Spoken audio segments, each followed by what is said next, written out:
बिल्कुल नई रेसिपी है, बिल्कुल नया स्नैक्स है ये। जब आप बनाएंगे ना तो सच में यकीन मानिए बार बार यही बनाएंगे। तो यहाँ सबसे पहले 100 ग्राम सोयाबीन ले लीजिएगा, इसको गर्म पानी में भिगो लीजिएगा, इसको 15 से 20 मिनट के लिए ढक करके छोड़ दीजिएगा।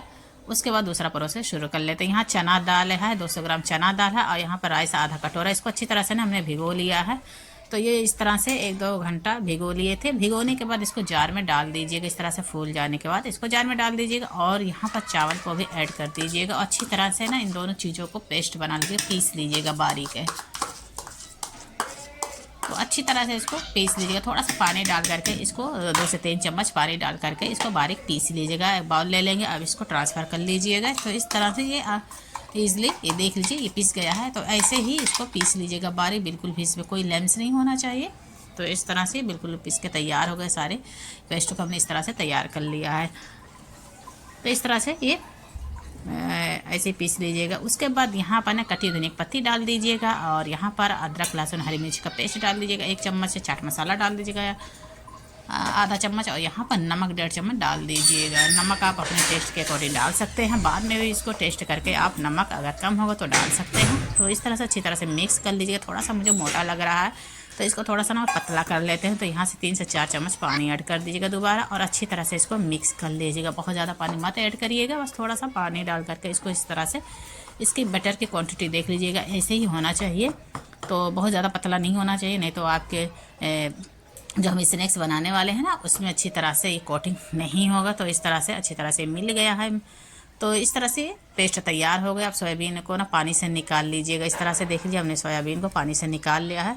तो इस तरह से देखिए कितने फूले फूले, कितने स्पंजी, और ये बहुत सॉफ्ट हो गया है। तो इस तरह से गर्म पानी में भिगोने से ये सोयाबीन ऐसे ही हो जाता। तो ऐसे ही गर्म पानी में भिगोने से जल्दी भी ये फूला हो जाता है, और बहुत जल्दी ये तैयार हो जाता है सोयाबीन। तो इस तरह से आप बैटर को ले लीजिएगा, सोयाबीन को बैटर में डाल कर इस तरह से कोटिंग कर लीजिएगा। हाथ से एक एक करके सारे सोयाबीन को डाल दीजिएगा इस तरह से। अब देख लीजिए हमारे स्नैक्स तैयार हो रहे हैं धीरे धीरे। आप इसको रमज़ान में, दिवाली में, होली में, आप किसी भी फेस्टिवल में इसको बनाकर खा सकते हैं। घर पे भी ऐसे ही बच्चों की फरमाइश पर आप बनाकर इसको खिला सकते हैं। बहुत ईजी है और बहुत हेल्दी भी है, और बहुत ज़्यादा टेस्टी है। यकीन मानिए आप एक बार बना लेंगे तो बार बार यही बनाएंगे। इतना बेहतरीन, इतना लजीज ये बनता है। तो आप लोग एक बार ज़रूर ट्राई कीजिएगा। तो इस तरह से ये इसको गोल्डन फ्राई कर लीजिएगा। तो देख लीजिए इस तरह से ये तैयार हो जाता है। अब स्नैक से को देख ये तैयार होगा, इसको हम बाहर निकाल लेते हैं। इतना क्रिस्पी, इतना जूसी बनता है ना कि आप एक बार बना लेंगे तो यकीन मानिए आपके बच्चे बस यही डिमांड करेंगे कि आप यही बनाएं।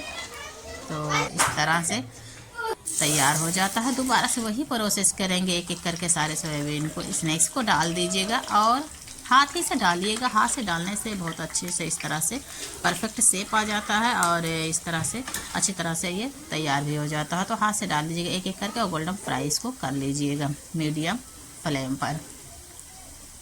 इस तरह से सारे स्नैक्स को आप बाहर निकाल लीजिएगा। बिल्कुल तैयार हो गया है, तो इसको भी हम बाहर निकाल लेते हैं। देख लीजिएगा कितने फूले फूले हुए हैं, कलर भी कितना प्यारा आया हुआ है। तो ये झटपट से बनकर तैयार हो जाता है। जब भी खाने का मन करे, बच्चे का सोयाबीन नहीं खा रहे हैं तो आप इस तरह से बना करके बच्चों को खिला सकते हैं।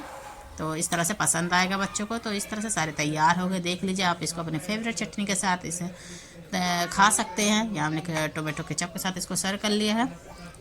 तो यहाँ पर देख लीजिए तोड़ के दिखा देते हैं। अंदर से भी देख लीजिए एक भी सोयाबीन की कोटिंग नहीं निकली हुई है सोयाबीन की। तो इस तरह से तैयार हो जाता है। बिल्कुल नया स्नैक्स है, बहुत ही आप लोग ज़रूर ट्राई कीजिएगा। रेसिपी के अकॉर्डिंग अगर आप कुछ पूछना चाहते हैं आप लोग तो कमेंट करके पूछ सकते हैं, हमें वहाँ पर ज़रूर रिप्लाई देंगे। तो उम्मीद है आज की रेसिपी आप लोगों को पसंद आए। ये बहुत ही इंस्टेंट रेसिपी है। आप जब भी इस तरह से आप कुछ नया ट्राई करना चाहते हैं तो ये स्नैक सबसे बेस्ट है। तो इस तरह से आप ट्राई कर सकते हैं, और अपने जब भी खाने का मन करे तो आप इस तरह से बना के खा सकते हैं। तो आई होप आज की रेसिपी आप लोगों को पसंद आए। Take care.